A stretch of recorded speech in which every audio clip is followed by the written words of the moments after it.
want to welcome everybody to day 3. Special welcome to those who are joining on our YouTube platform. I can tell you, they say that time flies when we're having fun. Can you believe we're at the final day of our conference?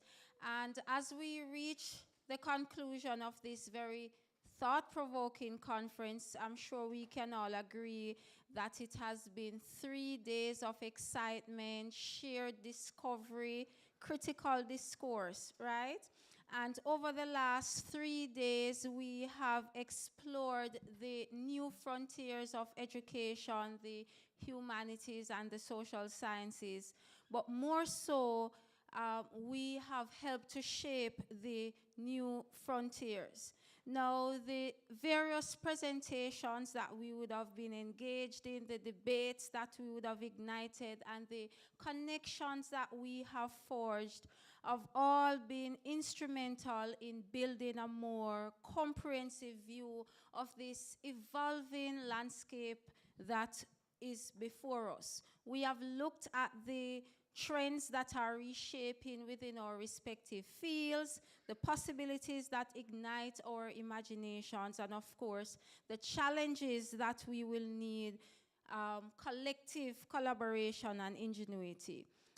We realize at our conference that collaboration has been a buzzword, and to be honest, this conference is actually a manifestation of collaboration at work. The only reason we could achieve this level of success is because we were able to work together as a team.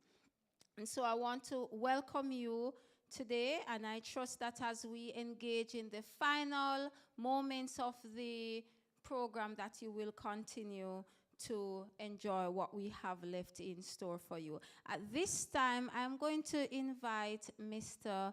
Melville Cook, our program director from the BA-CAD program, and he will be doing a little performance for us that will share a little more about the theme that we have been exploring since day one.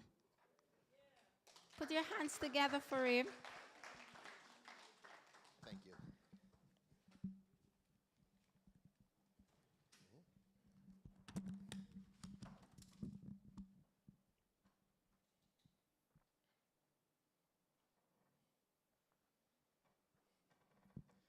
Hello, everybody. So the presentations at the conference have been about change and transformation in education, system, and relationships. But there's another kind of change that's taking place around us. And if you look on the screen, those are sorts of images that should be very familiar to us. We keep looking outwards because Kingston's skyline is changing. And so part of the conversation around a Faculty of Education and Liberal Studies conference at a University of Technology is always going to be STEAM and STEM. But STEAM and STEM are not only complementary, they are indispensable towards each other. And so what I'm going to read is, in effect, journalism in verse. But it includes some STEM things: construction, climate change, urban planning, architecture. Not those words, but yeah. But it's also about social structure, fragmentation, crime, human relationships, and isolation, and other things. This is taller. Kingston is getting taller, and the living space is getting smaller. Politics construct a high-rise plan with on Garrison in a Southside, Tivoli, Jungle, Rima, Tarspen, Payne land. For Dan and resident own wall and no own land. The design sprawl uptown, rebrand Oaklands, and my DJ Bounty Killer go live. Now we're knocking flat buildings down that spaced out families, pushing up apartment where strangers grounds and empty balcony. A lot of Kingston land has become the least.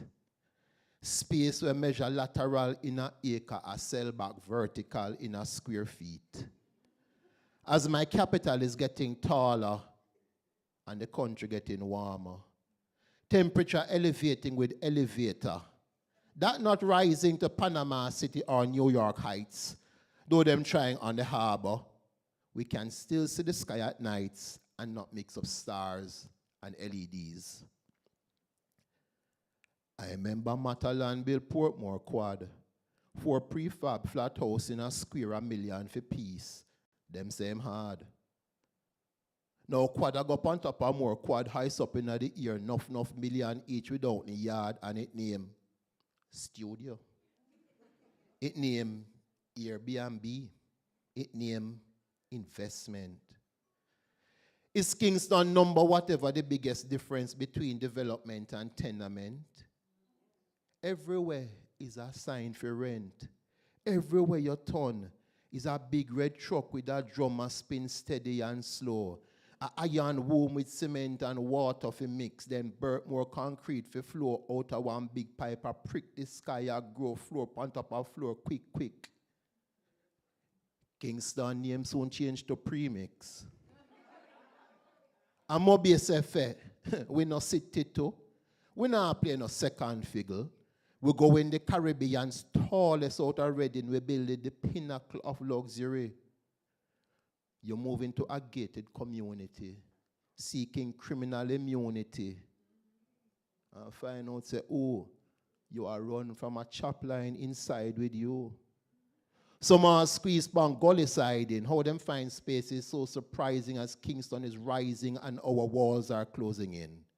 Stranger to the left of us, stranger to the right, stranger across the hallway.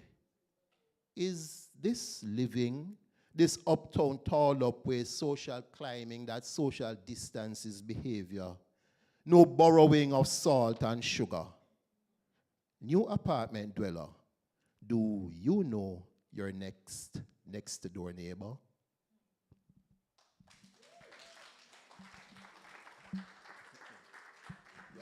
Come on, let's put our hands together for Mr. Cook. All right, though we have been looking at AI and the different tools, this is the human creativity, right? No AI could give us that. Give him another round of applause. That was really well done. Over the last 3 days, we would have heard a diverse range of voices through the 41 paper presentations that we have had. We would have heard our keynote address on day one, and we had the plenary session yesterday, and of course the next one is coming up just now. And of course, the 4 workshops that we have had, we would have, each of these presentations offered unique perspectives, insights, that would have enriched the overall discourse that we have had. The exchange of ideas and this cross-pollination of disciplines, of course, can truly push the boundaries of knowledge. And our plenary speaker today will be speaking on a topic that I'm very passionate on. That's succession planning. And succession planning is critical, not just for organizations, but also academia, because this involves building a strong talent pipeline that will ensure the continued success of institution in achieving the core function of teaching, research, and service. And so with us today, we have the Acting Deputy President, Professor Shermaine Barrett. And Professor Barrett, she's a professor of adult education and workforce development. She holds a PhD in work and human resource education from the University of Minnesota, USA, as well as a master's degree in adult education from the Mount St. Vincent University in Halifax, Canada. She has a strong background in academic leadership and management, and she would have served in various leadership capacities over the 20-odd years that she has been at UTech JA. She is currently serving as the acting deputy president. Her substantive responsibility post would be the Dean of the Faculty of Education and Liberal Studies. And she has also served as the head of school for the School of Technical and Vocational Education, along with other responsibility posts. The school is charged with training TVET teachers for the secondary education system. Prof. Barrett's professional experience goes beyond academia, as she would have served in numerous other positions of leadership within industry as well as the non-for-profit sector. She has served as a principal consultant with Sambar Associates, which is a training and development consulting company, which she has founded. She has also served on a number of local and international boards.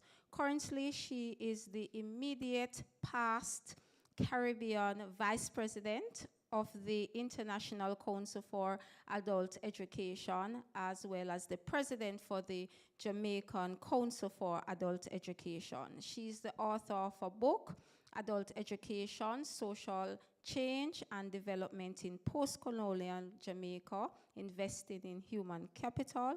She would have also authored several journal articles and book chapters. Professor Barrett has been invited as a speaker at various conferences, seminars, as not just locally and regionally, but also internationally. Please join me in welcoming Professor Barrett as she explores succession planning. And I know as I was reading, she's like, yes, but we have to give people their flowers, of course. Okay, thank you. Thank you for the flowers. Okay, so good afternoon again. And I'm pleased to see, it might look small, but I'm pleased to see all of you in the room and that you are here with us until the end. It has been a good time for me, a good experience to see it come to pass. And even though I'm expected to be in a meeting right now, I took the, well, I did apologize. I took the decision that this was where I would like to be. So I'm here with you this afternoon. Everything going on?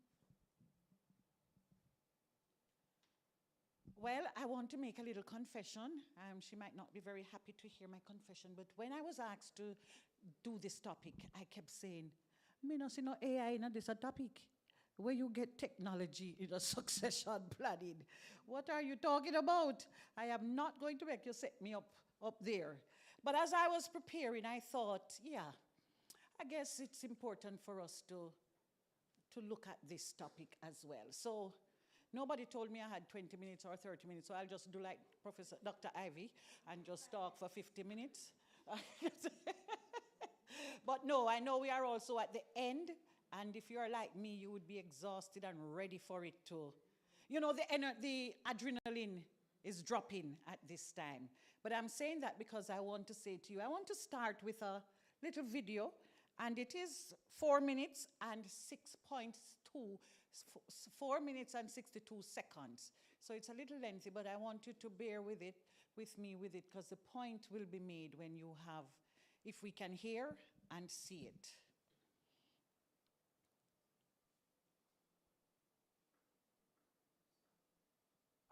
I'm not hearing. I'm seeing, but I'm not hearing.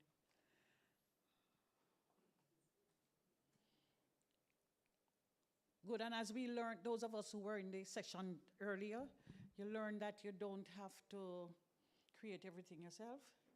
They didn't tell us this part, but I go to YouTube. That one is solid, well experienced, and here for us. It's not emerging, it has already emerged. And so we are happy for that. But if it's give me trouble, we just move on. Because we just played it a while ago. It doesn't play with the thing plugged in, maybe. It doesn't like that.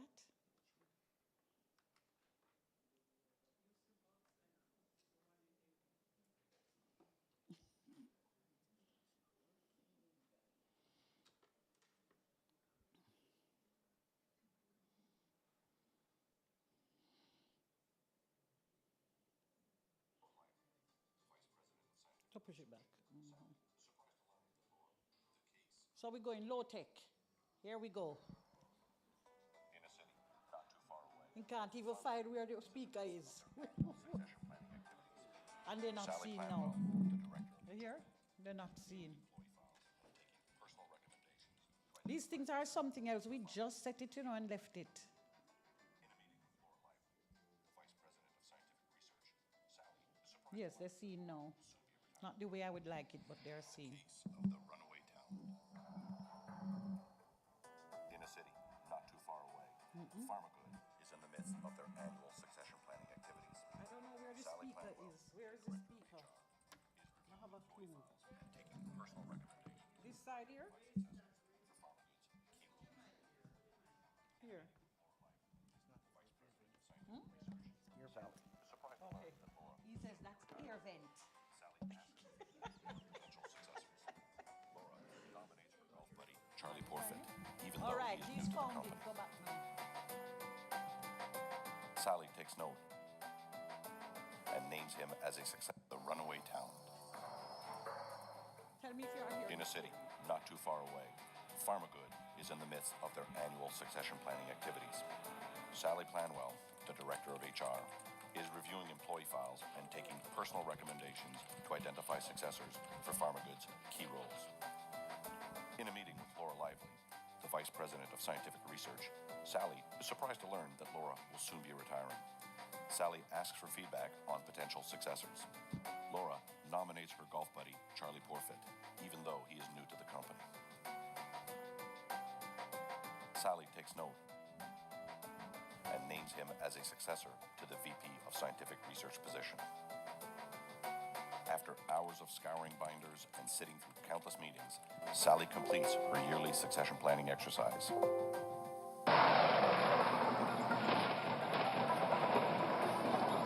Meanwhile, down in the lab, Jeff Hightalent, senior research scientist, is working on a groundbreaking disease cure.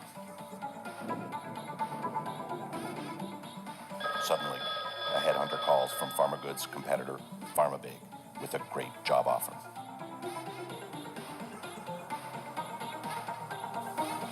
With no sign of advancement at Pharmagood, he decides to try his luck with PharmaBig. Jeff's knowledge, skills, ideas, and passion will not be easily replaced. A few months later, after Jeff's departure, the disease cure stalls. Also, Charlie is overwhelmed in his new role and has made many promises that he can't fulfill.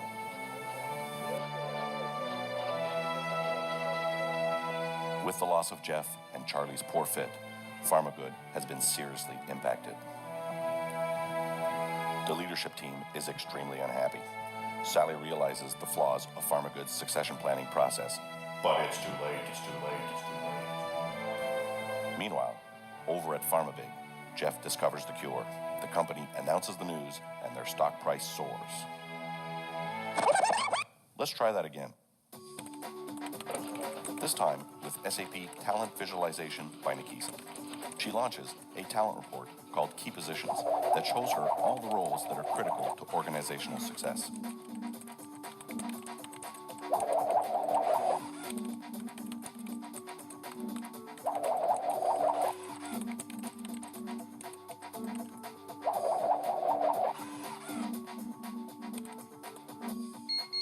She identifies an upcoming vacancy for the VP of Scientific Research position. Sally runs a profile match and identifies several well-qualified candidates for this role.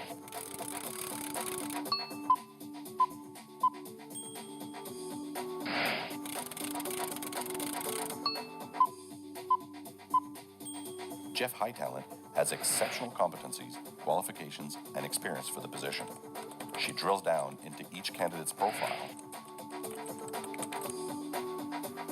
and quickly sees that Jeff is flagged as having a high risk of loss. Analyzing his qualifications, she realizes that he has critical knowledge and skills that are not easily replaceable. Aha! She clearly sees that Jeff is the right fit. She meets with Jeff to discuss his career goals. He is very excited at the potential of advancement. Back in her office, she nominates Jeff as a successor for the key role.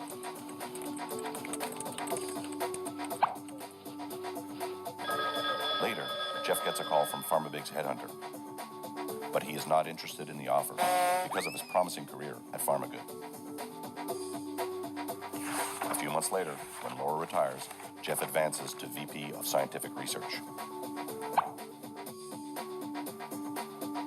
Shortly thereafter, Jeff successfully destroys the virus and receives accolades on a job well done.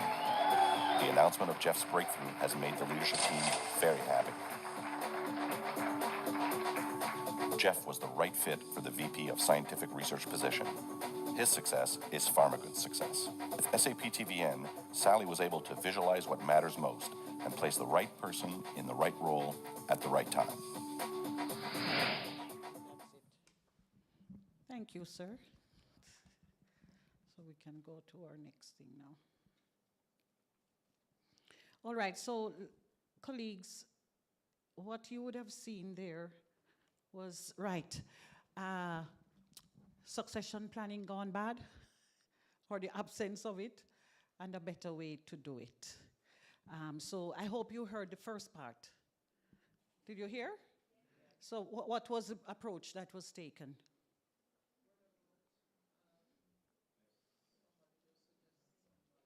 Somebody suggested somebody, mainly because of friendship.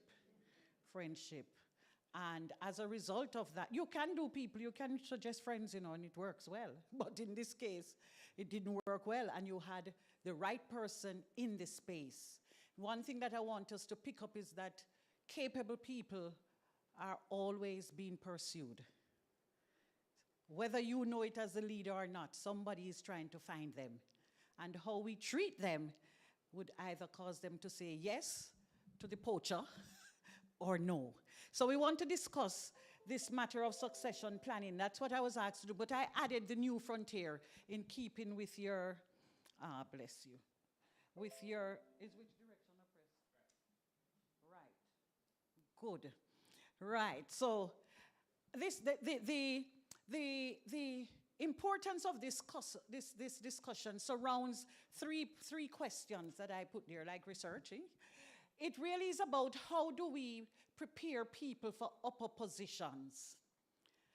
Or how are we engaging each member of the team to grow? That's different from the first one. The first one has the fact that you identify someone who can, or someones who can. The second one is about making it broader.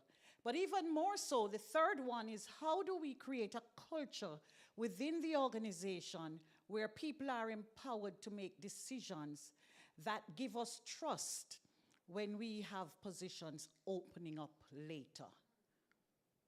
That's a big one, and where I would want us to, even though we're going through everything, I want us to give attention to. So in terms of the outline, we're going to look at what is succession planning, and then we're going to look at leadership competencies, the importance of strong leadership competencies, why is succession planning important, preparing persons for upper positions in academia, fostering a leadership culture, and very important, is the individual's role in succession planning. Because very often we think of succession planning as what the institution is doing or what the institution is not doing, and then we begin to complain. And so I'll put that at the end so that you will leave here thinking about your role. Okay, so by way of definition, is a fulsome page, which I don't normally do, but we have to put it there today so we get the ideas. So succession planning here, it speaks about a proactive, and I want us to pay attention to that, a proactive strategy involving purposeful identification, assessment, and development of individuals through the processes of educating, mentoring for future leadership positions, and establishing leadership continuity within an institution. Succession planning is needed for the continued growth and development of academic leaders. And let me just show you how, we will get into it a little bit more, but up front I want to say to you, right here in the university, we are having a challenge. Some of you might be aware, some of you might not be aware, but we are having a challenge with finding academic leaders. And why is that so? I hope we will see why in a little while. But note that it's speaking about leaders. It's talking about leadership position. It's talking about leadership continuity. And so we've got to give attention to this. So it's focusing on building leadership competencies. What are those? It's competencies for leading the organization, competencies for leading others, and competencies for leading yourself. This is very important, and so I want to look a little bit more in each of them. So in terms of leading the organization, it's competencies in, and I put very clearly, strategic thinking. And within the new frontier, big on the agenda is change management. Because we have to be agile as an institution, as a unit, whether it be a small unit, it's of a program, or the school, or the faculty, or a bigger unit thereabout. We've got to be able to deal with the matter of change management. So where are we with that? Conflict management, decision making. I always say to people, after my years out in the field, chairing boards, doing those things, I've come to realize that sometimes we select people because of their technical competence. Oh, so she is a good researcher. Oh, so she taught well. Oh, she managed her class well, which is part of the trouble we're having with principals.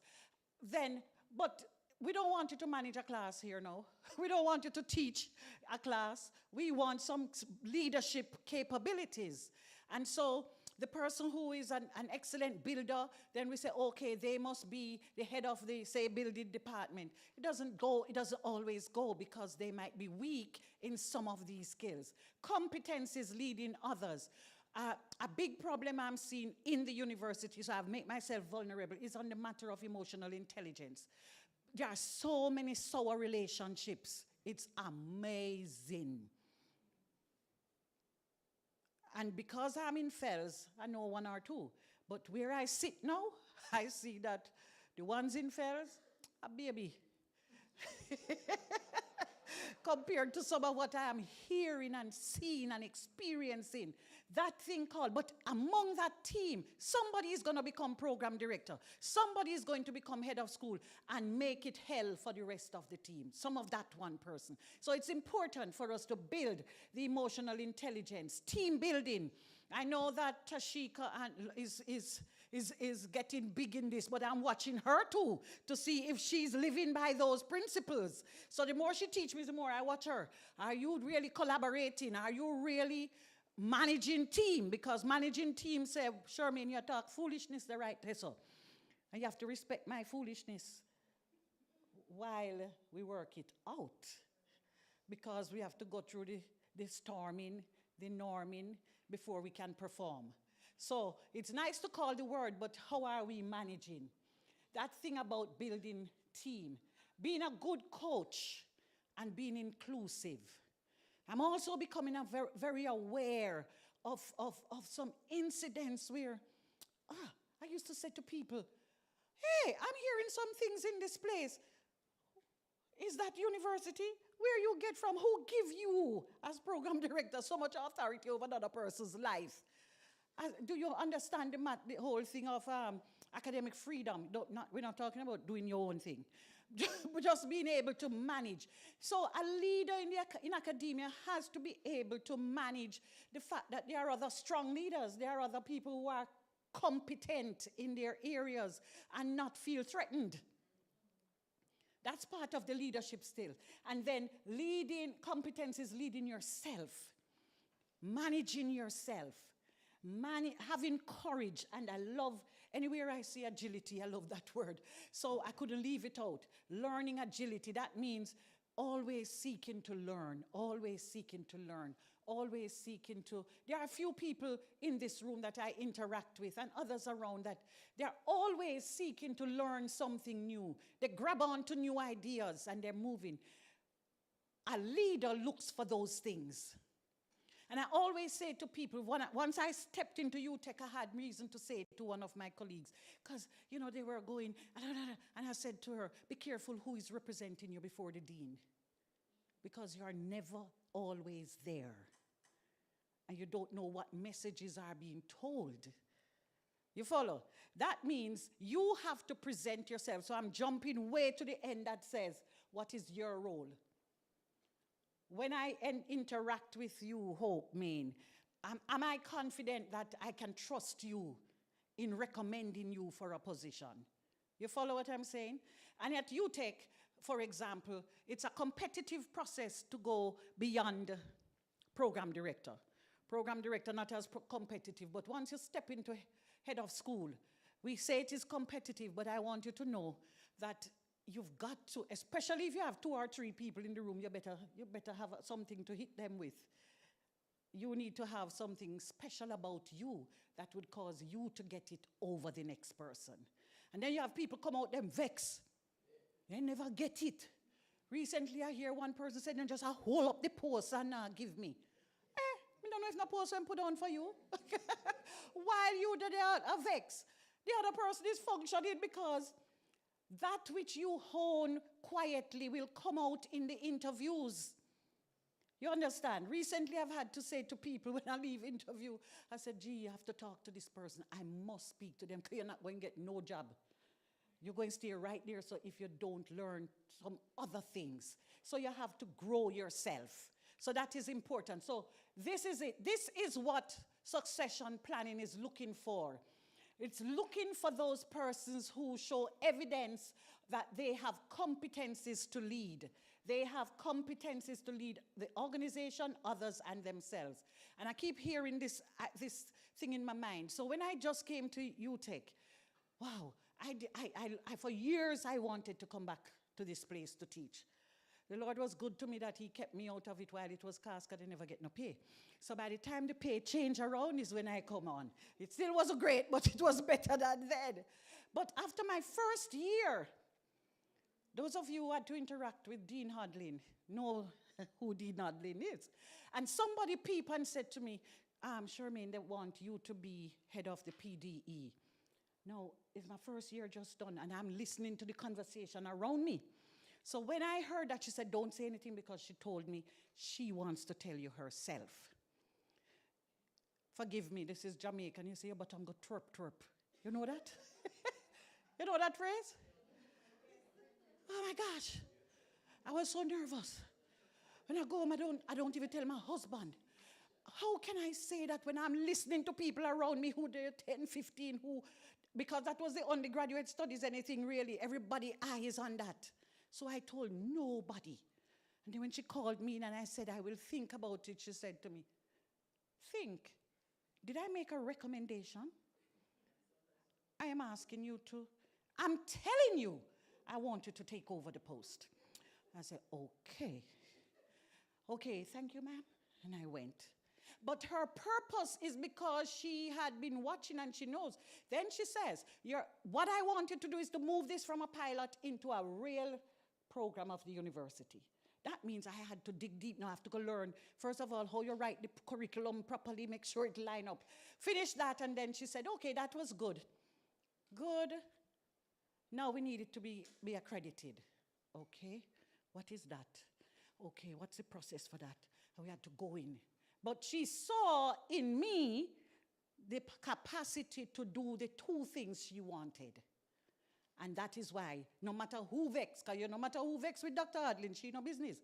This person, she says, should be there. But she, because she's looking for competence and success, then, so what I'm saying to you is that even in a competitive context, you need to come and demonstrate your leadership capabilities. All right, so why are leadership competencies important? The first thing here, and when I was troubling Jason, that chat GPT or AI never helped you with the color. I thought of my presentation and I say, I hope it did me better. So it is important because it is about inspiring and motivating employees. A strong leader has the power to inspire, to energize and motivate their entire team. And as I'm preparing that, I say, how would many of you in here who have worked with me, how would you assess me on this? I would ask you. I'm certain there will be varying responses, but I hope I would be over the 60%.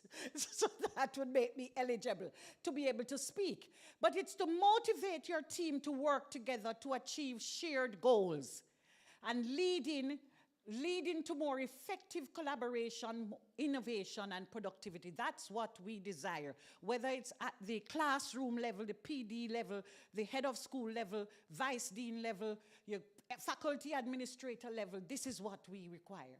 It's also important because it's the key to organizational success. Strong leadership leads to strong organizational success. It speaks up to motivated employees. And those persons create a positive work environment that everyone benefits from, and then all the time leads to better performance.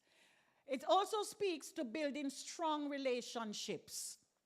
People with strong leadership attributes and competencies are not only able to build strong relationships with your team, but also with the wider stakeholder group in Kingston, I was about to say in Jamaica, in UTech, within your faculty, between faculties, and wider.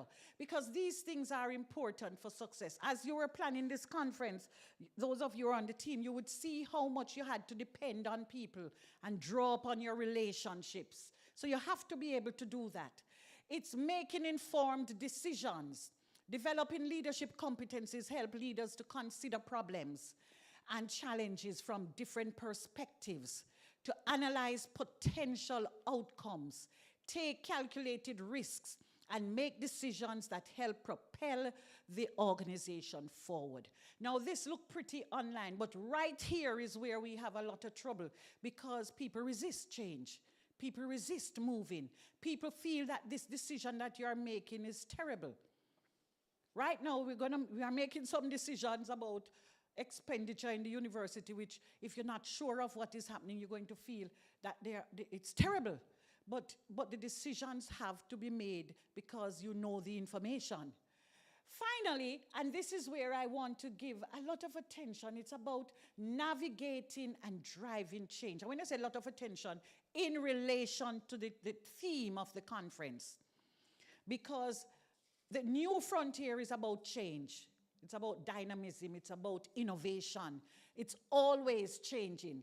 And so whoever is leading in this context right now have to be able to have this vital skill of identifying the need for change, executing change management processes, managing periods of uncertainty and disruption, and maintaining stability and continuity. Can you imagine, in the midst of change and disruption, to maintain stability?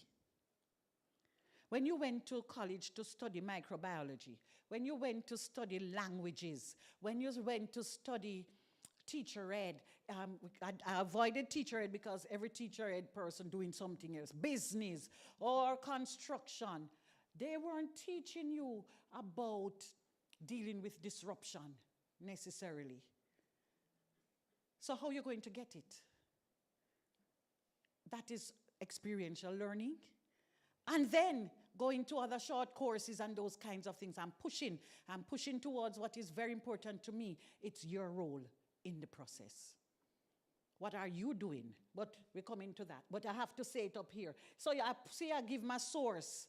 So anybody want to look up, they can know that is my source down the bottom there, that I got that particular diagram from. But the importance, I took it because it spoke to the issues I wanted to highlight. So why is succession planning important? And I have 5 points here. One is that it reduces risk and disruption and provides a roadmap for continuity and stability over time. And it is here I want to, and even if I have to do it again, I want to insert it here.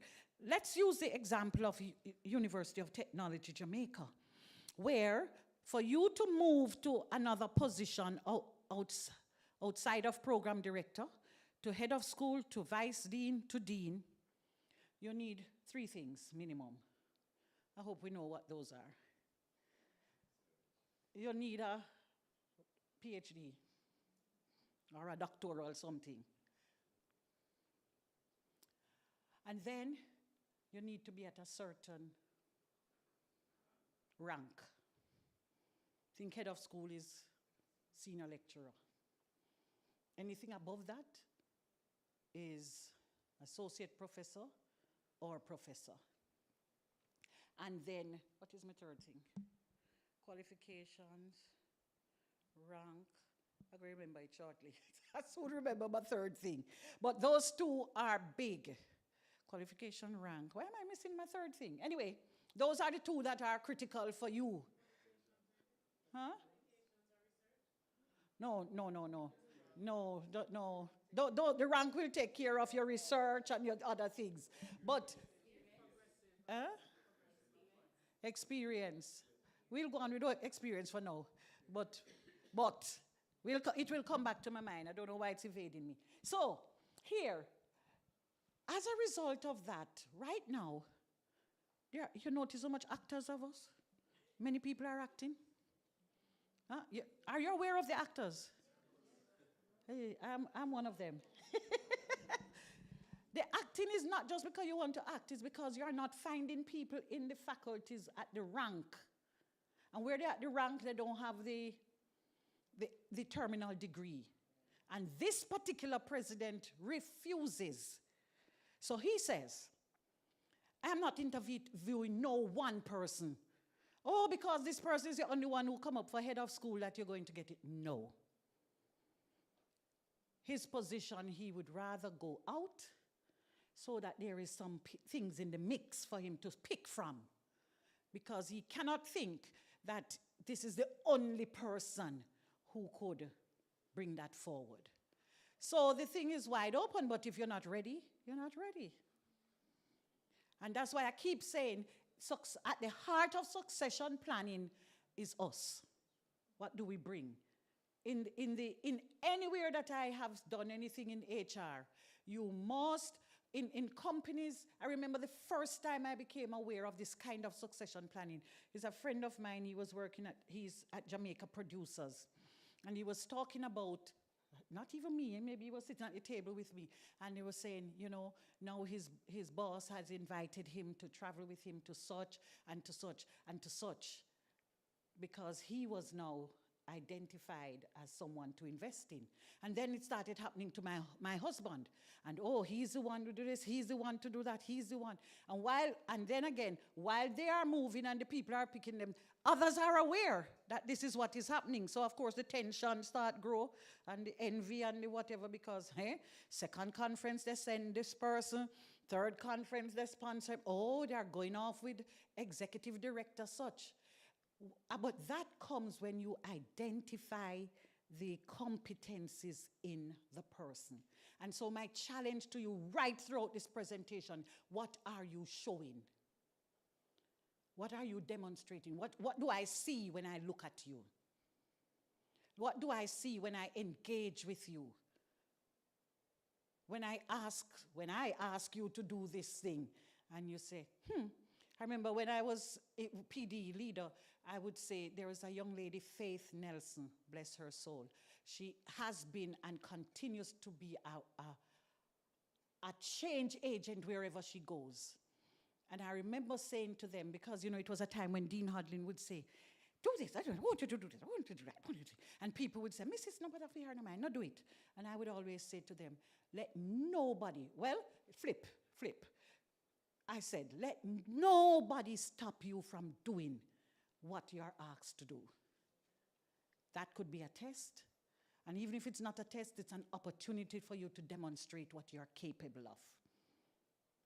And in my own life, I would say to people, seem like they're cheating me out of money. I said to them, darling, me don't need no pay. Because you see, when this go on my resume, you can't take it off. You follow what I'm saying? Everybody looking, what you paying me? What you paying me? Okay, girl, hold your pay. While the other person moving. You understand? So everywhere I go, when I was out in the NGO world, I would sit with the admin people and I watch them move, because I would say to them, grab that opportunity, take it. And then further down, it works out for them. Very important, very important. So pay attention. Succession planning, there's key knowledge and expertise can be transferred, and this is important because when you have, especially when people are going to retirement, when it is a resignation, you don't see it ahead of time. But if it is that they are being transferred to another place, I just heard of a person who has a significant position, highest position in the organization. And I met somebody else, and she said, and she's the second, and she said to me, oh, when I was in this place, that person who is now my managing director was the managing director. And she's very happy to have me on board. They came at different points, but she was confident. She never told me whether they call her privately and ask her. But here it is, this person was able to take her on. And I remember years ago listening to an interview with a Jamaican lady who said she went to the US, she could only sleep on the floor. How hard it was. She went to do her PhD and da-da-da-da-da. But then she became like teaching assistant or research assistant to a professor. And she worked so hard that when the professor was taken to another state in a senior academic role, she called her and asked her to come with her, because she demonstrated she worked hard. So, but the point here is about you are now able to transfer the skills rather than Charmaine is gone with everything and we never identified anything, we never created any opportunity. Succession planning gives high potential and high performing employees a clear career path. Like in our video, that guy was doing all this work down in the lab, giving leadership, focused, and yet they were giving somebody over them. So that career path, I ask you, I think I heard Dr. Ivy talk about it yesterday. What is your path? When I first came to the university, all I wanted to do was resign. Every day. But my mother-in-law who worked here before, right in FELS too, and I would go and visit her just across the road, and she would say, Charmaine, just give it a little more time. Give it a little more time. But I was coming from the non-formal world. I was director of trust fund. Me no used to have to write and go through bureaucracy for money to do what I wanted to do. Me want to do it now. You tell me that I need to raise. Okay, I write the grant money and I get it and I'm moving. Here, so now I felt tied up. And every so often she would say, Charmaine, just stay. And then I had just finished my master's in adult education, and me never feel like this pace was right. And I met with the then head of research, can't remember his name, Professor Adi, or he has now passed. But I met with him and I told him how to this, I get to do that, until I got to the stage where I was nominated in the International Council, and you're going all over and you're doing the work at no expense to me. You travel over to several countries, because I took his advice and I just said, this is what I'm going to focus on. So you see, other people were counseling me, but I had my path. Now, nowadays I hear everybody working hard for promotion. That was never my thing. I cut my path and I said, this is what I'm doing. While I'm doing that, the things that prepare me for promotion was being done. You follow what I'm saying? There's a difference between gung-ho for promotion and doing the work. And when you sit down and look at what you have accomplished, you say, wow, I can apply. We go in the same place, but the strategies are different. And why I'm pushing that, I put that because sometimes the atmosphere becomes unhealthy when the drive is for promotion. Then the atmosphere is not nice. It's competitive and people not even want to help others because so that's not useful. So here now, make sure you have your career plan, and it helps you plan and prepare for the future. So was UTech preparing for the future? In terms of where we are right now, I'm not so sure. A succession plan represents a structured approach in preparing new generation of leaders. Well, I'm not going to be pushing a lot about the structured approach, but we're going to talk a little about it. And it talks about, so the question is, how do we prepare persons for upper positions in academia? That's what succession planning is about. And as we said, it talks about identifying potential leaders. So if you are a program leader, if you are head of a unit, you ought to be purposefully looking to see who are those persons who are demonstrating leadership capabilities. That is beyond their ability to teach technical drawing, or to teach psychology, or to teach. This is about those skills we spoke about, identifying those persons and creating a development plan. This is a more structured way. We'll get to the less structured but very strategic. And offer training and development programs, mentoring, coaching, training. And then, this is a part I love, in industry, when I was more involved in HR, I don't know why this one little thing just stood out for me, and that is different ways to cause people to enjoy their work, and job enrichment, those joining committees, those kinds of things. Here, they use this term, and I chose to use this one. It is provide stretch assignments. And I like that because it speaks to why sometimes people complain. I used to have somebody that I supervised. If you ask him to do this, he'll complain. One of the times when I asked him to do that, he run right up to the dean to say how Dr. Barry told me I asked him to do such. I will do that. I say, okay, dear, stay right there. Okay? The Bible says we give you rulership over small. You do well, then you move to higher. So since you don't want to do that, I'm glad for you. Stay right there. So I wasn't going to waste my energy again. Because you did it once, you did it twice, good. All right, and I made sure to tell the person very clearly, you have told me your intentions, so I won't be giving you no more assignment right now. So I'm not gonna hide it, I'm telling you. So, but that thing about job stretch, like the dean did with me, I was not used to the environment, yet she said, I want you to move it. Go learn how to write the curriculum from the university perspective and put this in there and give it to me. And in the meantime, she says, once I was done with that, she gives me now, we want to do an associate degree in educational leadership. I want you to lead it. You lead it and you get through, and she gives me high five in the middle of the place to create trouble. And then when that was done now, she came to me and she said, that's approved. Now, person A has come with their PhD in this area. Would it be okay if they move this up to a master's? I say, absolutely not. They have their PhD, I don't. And then she said, okay, well, work on the team with her.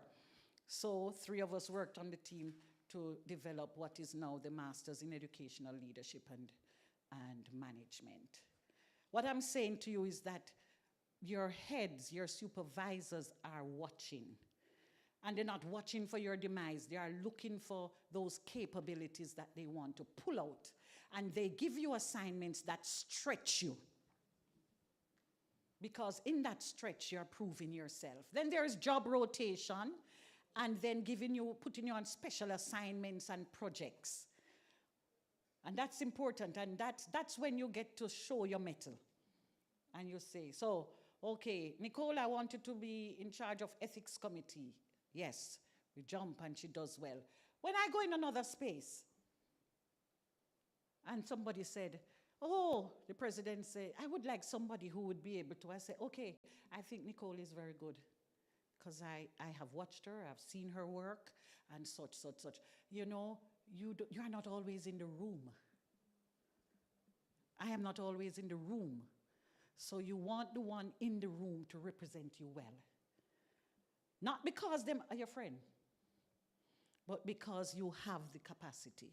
And then encourage continuous learning. But the point I want to really bring home is this thing here about fostering.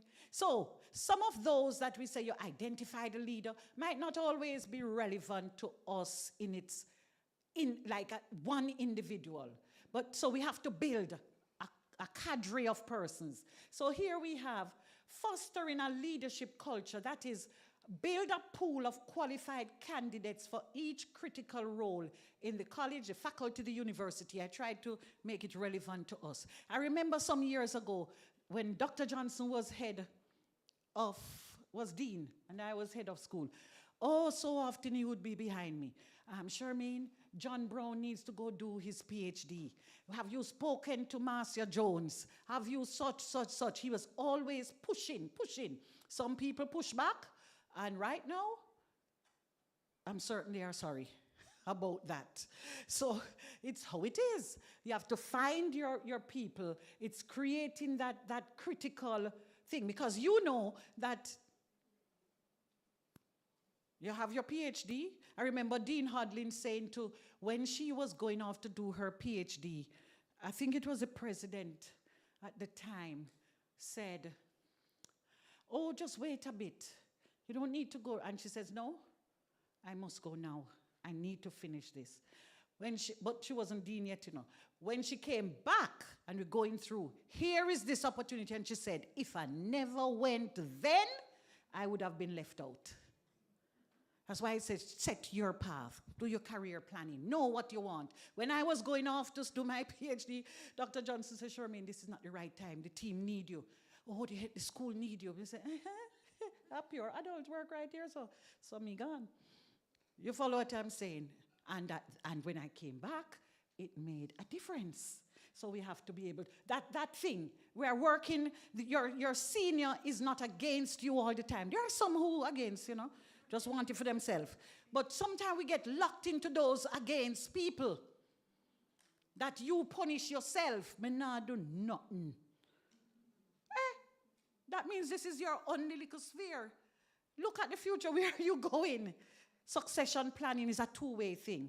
So for us, including me, is to build a leadership culture. That is to promote a culture that values leadership development and continuous improvement. And we do that by recognizing and rewarding individuals who demonstrate leadership qualities and contribute to the organization's success. Every year about July, August, we have to scope out the entire staff and say, who is going to be in charge of curriculum? Who we see can do quality assurance? Who can sit on this committee? Sometimes it's a problem. You follow what I'm saying? And in some areas, it's better you watch and you see. And then there are some people that you say, my God, I just need an opportunity for them. I need them to get a break. There is so much that I'm seeing. But it's recognizing and rewarding those capabilities. And then being a role model. Recently, I had a meeting with the academic managers across the university, and the question I asked them, when was the last time you did something to lift your staff, to train them, to push them forward? You need to be the role model and ensure that current leaders serve as role models by demonstrating the behaviors and the values expected in future leaders. So we go back to our team building. Are you demonstrating inclusiveness, sitting with people? For me, I always manage with a meeting. My team must meet. It's the time when you get to see hear my thoughts, work out things. I get to see how you make decisions. And then we move forward. What mechanism is there in your program that you are using to facilitate those who are not, you are leading? Let's look at it that way. And then, how are we creating opportunities for growth? Those stretch opportunities that you say. Recently, we had to send somebody to sit on a committee. The person who was there before said, Prof, you have to be careful now, because these people send you some big documents and they give you 1 weekend. So this person has the skills, but they're not going to be happy about the weekend. You see what I'm saying? So it's not just your competence, technical competence, it's other attributes that's going to cause us to say, oh, yeah, let's give Carnet this one. Let's give her this one because, yeah, man, when she does such, we do that. such. So opportunities for the stretch. So don't complain when you get those stretch things. Don't complain. If you think it too hard, people like me who know how to pray, you go pray. And say, God, how? Help me, help me. How? Others of you, if you don't pray, find somebody who you can trust and be open with and let them know that this thing is a challenge, but I want to do well. You know, but use those opportunities and then creating opportunities for people to make decisions. That means give them opportunities. Conference chair, you have to make some solid decisions. You understand? Those kinds of things that you give assignment to people and you watch them make decisions such that you can trust them. You don't have to be running up and down. You can trust them when positions become open. We're talking about succession planning. And this is creating a culture of succession planning.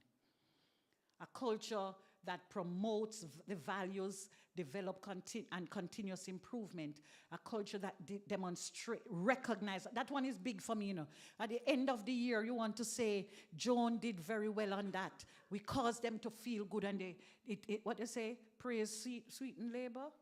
Yes, it helps them. So that's important. And so, this is my final main slide. Because I have closing comments.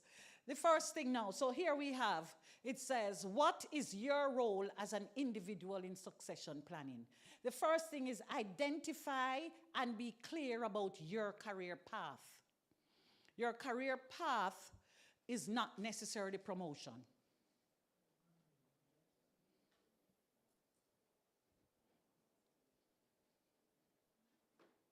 It might be a part in the journey. Recently, Dr. Ivy spoke about a case, and I know the case he's talking about, even though he God like him not calling the name. Because this person is excellent in research. But because you take, say, for you to be promoted, you have to have service. And so they give up their research thing and run to be head of something. And then that something finish, and you're missing the research. So what is your journey? What is your career path? Secondly, invest in yourself. Engage in personal development. We spoke about it. Develop your emotional intelligence, your decision making, your strategic thinking, teamwork, your communication skills, both oral and written. And if your supervisor has the audacity to say to you, Charmaine, I think we need to do some oral speaking. Nobody offend. And even if you offend, cuss tonight and come back tomorrow, come do it. Years ago, I was supervising a member of staff who is now a professor. But I was supervising her, and because she was supervising people research. But now here she is, and I'm seeing trouble. And I'll go home and I say, then how this person supervising people pick me? Anyway, so we would go through, and this particular day, I gave her a lot of corrections, and I said to my husband, we say, if it's me, get that in when me don't cuss at home, but I have to do them. And I said, so if she comes to me and she's upset, I will understand it. And she came to me and she was very accommodating and thing. And I said, oh, this is nice. She's good. When we're done, she said, Prof, Doc, when you first give me that thing, you know, I said, what happened to the lady here? So she cussed at home like me. And then when she came before me now, she came ready to move. Ready to move. So it's very important that we invest in ourselves. Educate yourself about what it takes to function in the roles that are critical to the institution. What does it take to be a program director? What does it take to be head of school, a faculty administrator, the vice dean? And we just went through those, your rank and your qualifications. So those things are important. You still don't remember? When I go home, I said, gee, look at that. And then I say yes to the stretch opportunities. I can't remember something that I have been asked to do that I said no. I mean, in the journey here, you know, the journey. I can't remember.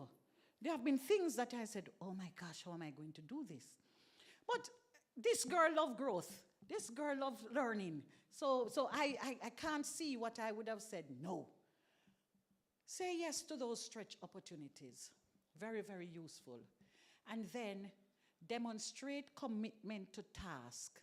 This builds trust in your supervisors that you are reliable.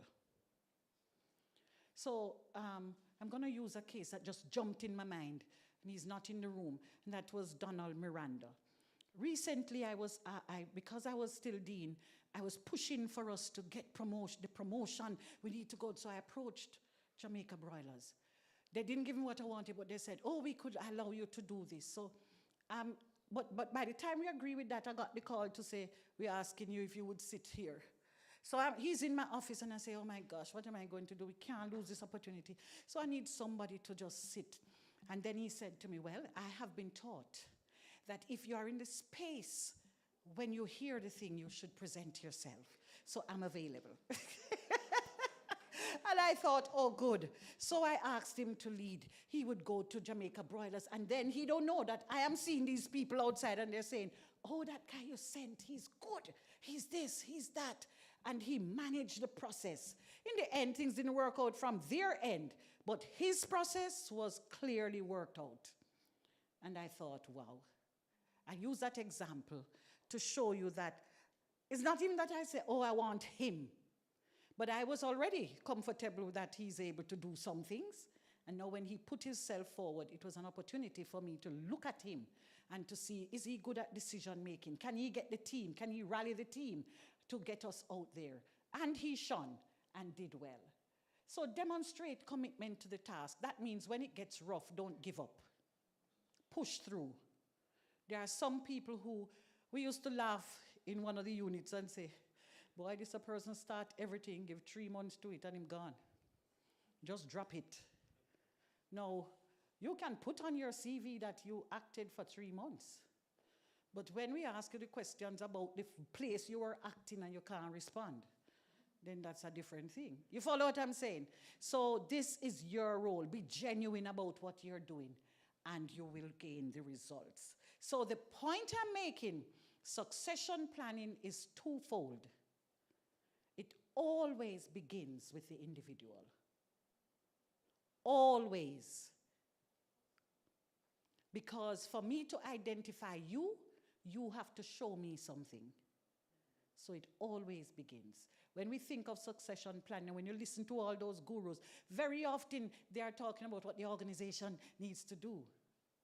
So that means it's not even paying attention to helping the others to be built up. So my final point is, implementing strategic planning strategies helps organizations build a robust pipeline. That's my desire for us, a robust pipeline of future leaders who are well prepared to take on upper management roles. This is vital for organizations, and I'm saying vital for UTech, vital for higher education institutions, to do more than exist, but to thrive at all levels. Thanks.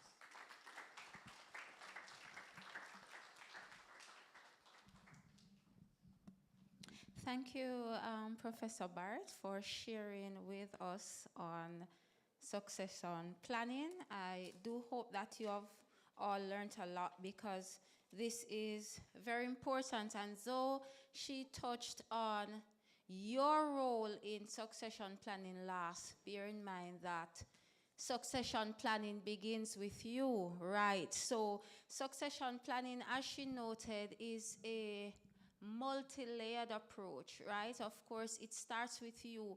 If you don't demonstrate that level of competence, then of course, and then I know she said it's twofold, but before it goes to the wider organizational level, it comes back to your immediate team at the departmental level, because of course you need to be demonstrating those competencies there, and then of course it may very well likely transcend to the wider organization. So thank you so much for sharing with us and providing the roadmap to succession planning. And for those persons who were of a previous perspective that what is the university doing? And I know many persons generally complain that succession planning is not in place. And while I want to agree with that too, we are part of this process. And so I want you to leave here feeling challenged that I am committing to ensuring that starting today, if you have not been engaged in the process of succession planning, that you will do so. I want to at this time invite a few questions or comments that you may have for Prof. Barrett. Do we have questions, comments? No? I take it then, Prof, that you were very clear and persons, you're all in agreement with what you said. And all right, excellent.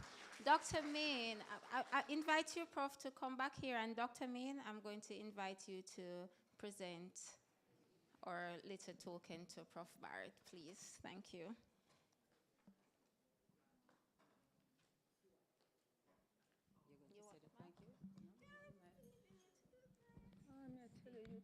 Something else. Professor Barrett, thank you so much for your presentation on succession planning. I must say that I learned a lot, and the audience, did you learn a lot too? Yes, it was quite engaging. You speak from an experiential perspective, and that's always very good. So we do appreciate it, and we thank you so much for investing your time here today, because I know that you're very busy.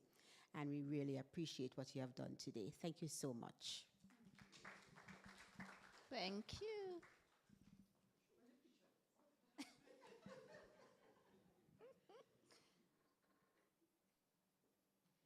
All right, thank you. Now, I am seeing persons who were not here with us from day one. We had some riveting sessions. And given that you were not here to engage, I'm going to invite Dr. Junior Martin to come here. And Dr. Martin, please, I hope you have your mental quillbot in place, because you're going to be doing a very brief summary of days 1, 2, 3. I am giving you 3 minutes, 1 minute per day to summarize all that took place. A task and a half.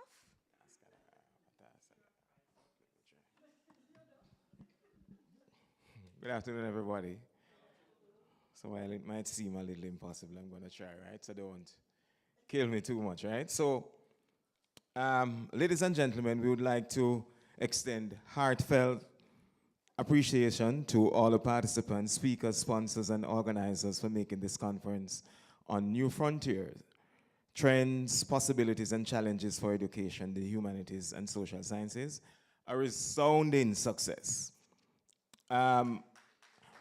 Yes, and so with that, we have to highlight the persons who really worked hard on the planning committee: Dr. Hope Main, Dr. Eraldine Shakespeare, Dr. Tashika Boris Melville, Professor Sherman Barrett, Professor Cynthia Onofulu, Dr. Nicole Cameron, Dr. Granville Peter, Mrs. Tresika Campbell-Dawes, Mrs. Scarlett Batchelor Everin, Mr. Courtney Palmer, Mr. Lennox Aldane, Mr. Albert Burkett, Mr. Okina Leslie, Mr. Caroline Russell, Miss Caroline Lake, Miss Janine Stone, Mrs. Nayoka Linda Simpson, Miss Elaine McLean, and then I can't forget myself, right?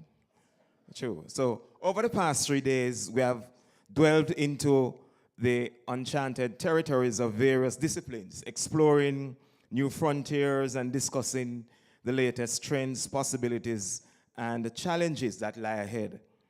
Throughout the conference, we witnessed emerging discussions, thought-provoking presentations, and fruitful collaborations among colleagues, researchers, educators, and practitioners from diverse backgrounds.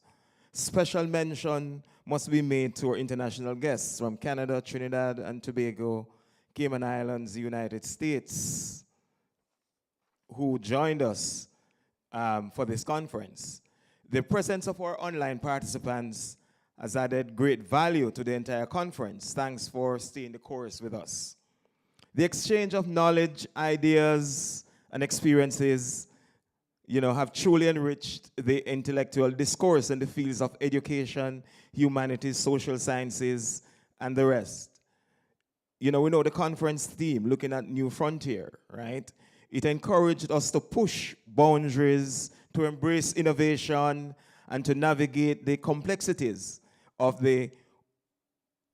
what we call the ever-changing world. So we explored transformational pedagogies in the digital age and the role of technology in shaping education and research. We discussed interdisciplinary approaches, ethical considerations, social justice, environmental education, and the impact of globalization in our disciplines. We also examined the challenges and opportunities presented by the digital humanities and the evolving research methodologies in TVET and in social sciences and other disciplines. So the insights shared by our esteemed keynote speakers inspired us to envision a future that is inclusive, sustainable, and responsive to the needs of our ever-changing society. Their expertise and thought leadership have set new directions for the research, teaching, practice in education, humanities, and the social sciences. And so we have to thank Dr. Joala, our keynote speaker, who whetted our appetite in the new trends of AI and how as educators we can really involve and integrate AI in our work. Dr. Ivy shared his insights on the road to becoming a successful researcher, which interrogated the ambits of building, one's research capacity.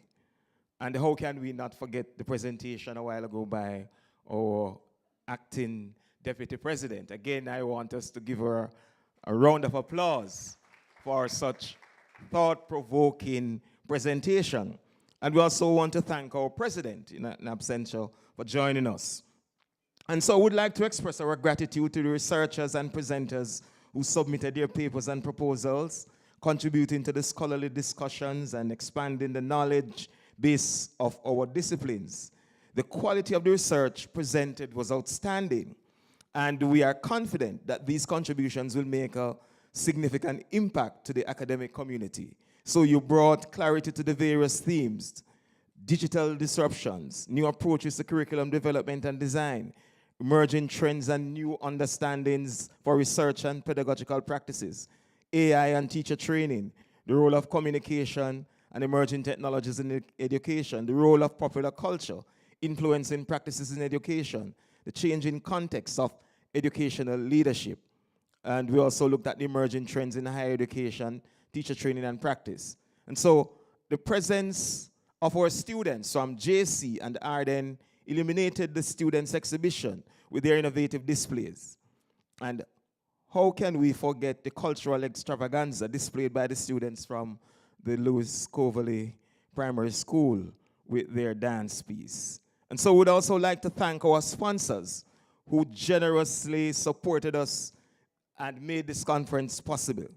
Their commitment to education, research, and humanities and enable us to bring, together scholars and so all the things that were possible. So thanks to the SG, SRE, H&L, Ultimate Touch Enterprise, Yummy Bakery, UTech Staff Union, Academic Staff Union, Dr. Dean Reed, Dr. Hope Main, Dr. Eraldine Shakespeare. Lastly, we must recognize the dedication and hard work of the technical team led by Mr. Lennox Aldean, the decorators led by Miss Elaine McLean and Mr. Timari Tolo, our point man, Mr. Okina Leslie, our ushers, rapporteurs, who tirelessly worked behind the scenes to ensure that the smooth execution of the conference was possible.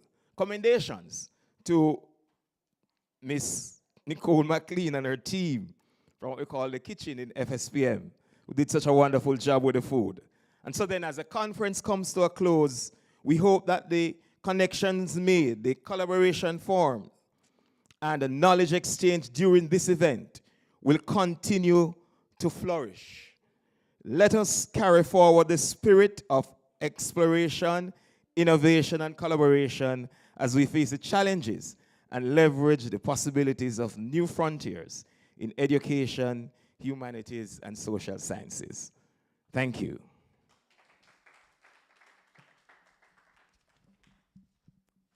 Thank you, Dr. Martin. I gave you 3 minutes to give your rapporteur's report, but I think you went and did Dr. Main's task as well.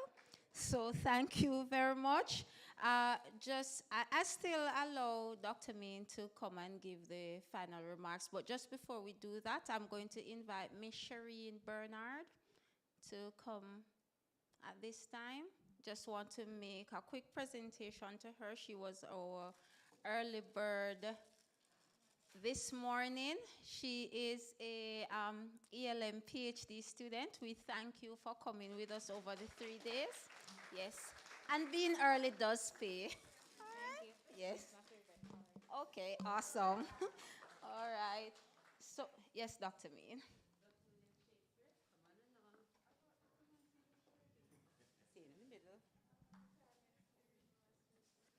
Okay, so Dr. Martin, you would have done my part, and I thank you for that.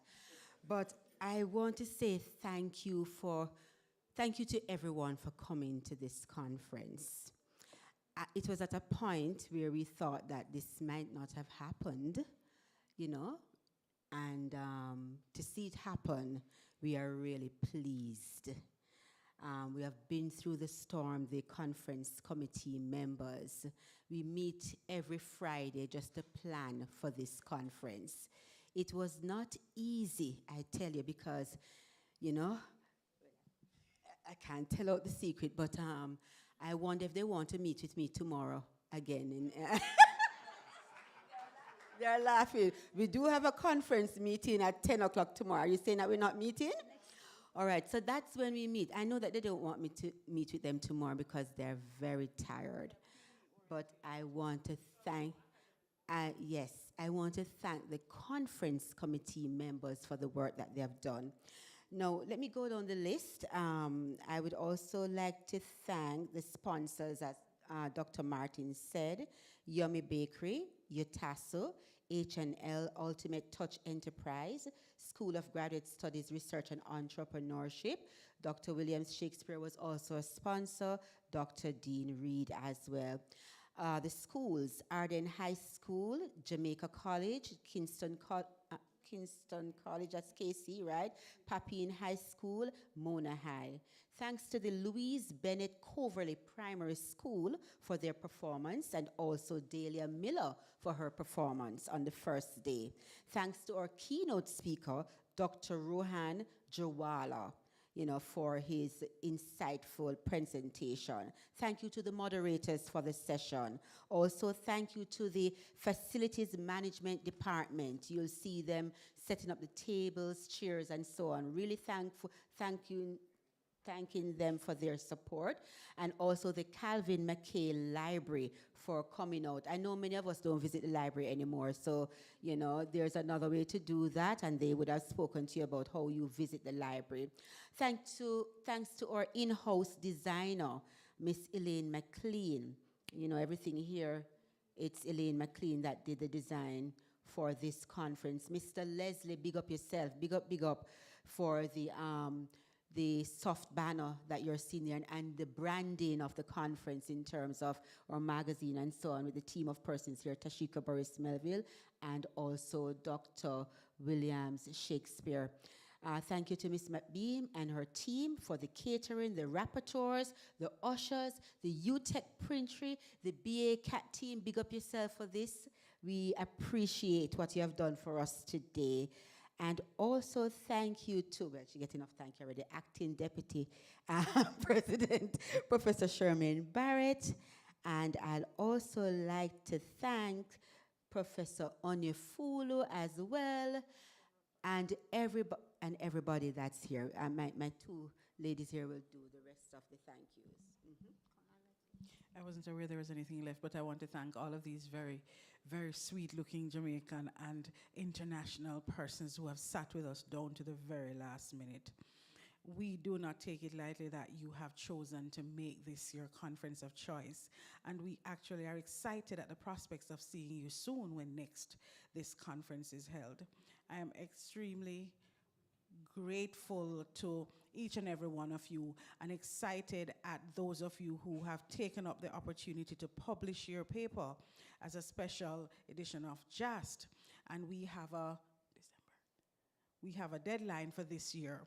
So while you rest tomorrow, no Monday morning that you start preparing that paper so that we have it to show.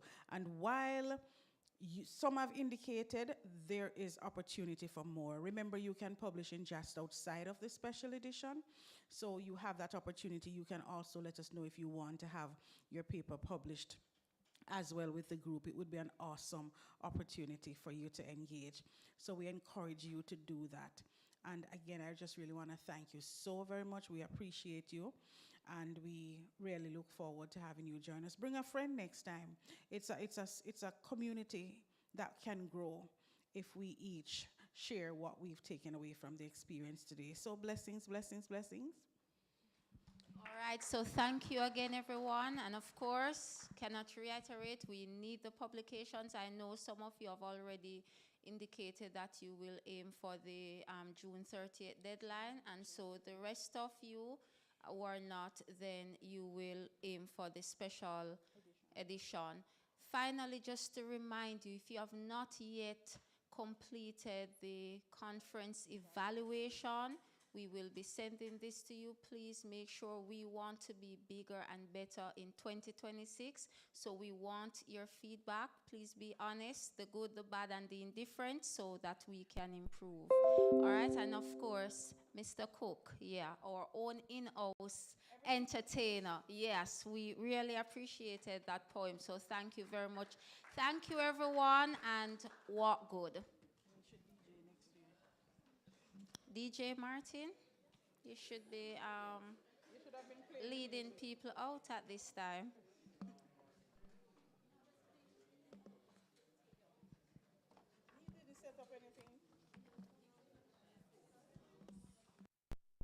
Get up, get up, get up, get up now. Get up, get up, get up, get up, get up, get up, get up, get up, get up, get up, get up, get up now. Get up now. Walk away. Could you be loved right now and be loved? Could you be loved right now and be loved? Well, you never miss the water until the well runs dry. No matter how you treat me, and we'll never be satisfied. Could you be loved? Could you be loved? Could you be loved? Could you be loved? Could you be loved? Hey, you never